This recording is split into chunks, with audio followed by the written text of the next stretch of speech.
Let's reading medical papers. The title of this article is Remote Ischemic Conditioning for Acute Respiratory Distress Syndrome in COVID-19, published in 2021. Hello everyone. During the COVID-19 pandemic, many critically ill patients develop acute respiratory distress syndrome, ARDS, a severe lung injury that often leads to respiratory failure. In fact, over 80% of deaths are associated with ARDS. We often think of COVID-19 as just a respiratory illness. However, besides the lungs, the cardiovascular system is also one of the most severely affected areas.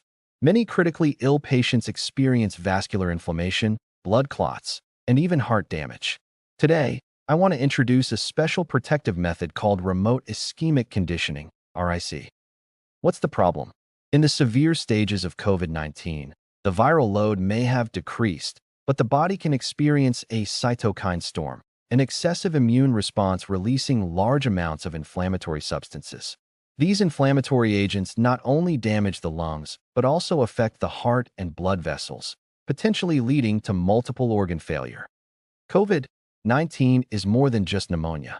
The virus attacks not only the lungs, but also triggers a systemic cytokine storm that causes vascular inflammation. Critically ill patients often develop blood clots, such as deep vein thrombosis and pulmonary embolism, as well as myocardial injury.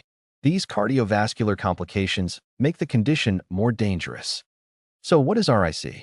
Scientists have proposed a unique protective approach called remote ischemic conditioning.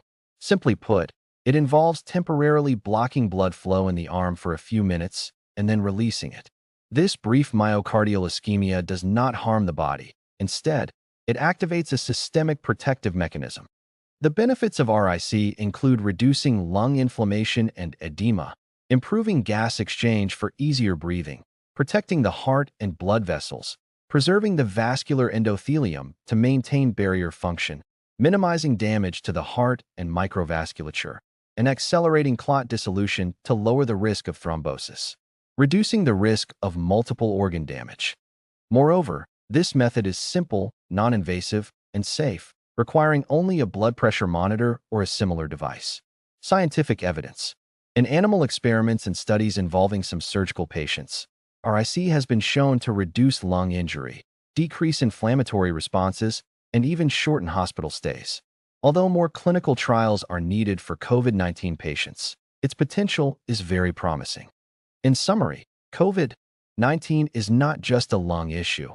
Cardiovascular complications are equally dangerous. RIC is a simple, safe, and non-invasive approach with the potential to help patients reduce blood clots and protect the heart and blood vessels. Do people truly believe that healthy medicine and RIC can promote wellness? Hurry and purchase a healthy RIC sphygmomanometer to enhance your health every day. Don't forget to scan the QR code. Thank you all for watching. I am Dr. Andrew Shu Lee. Until next time.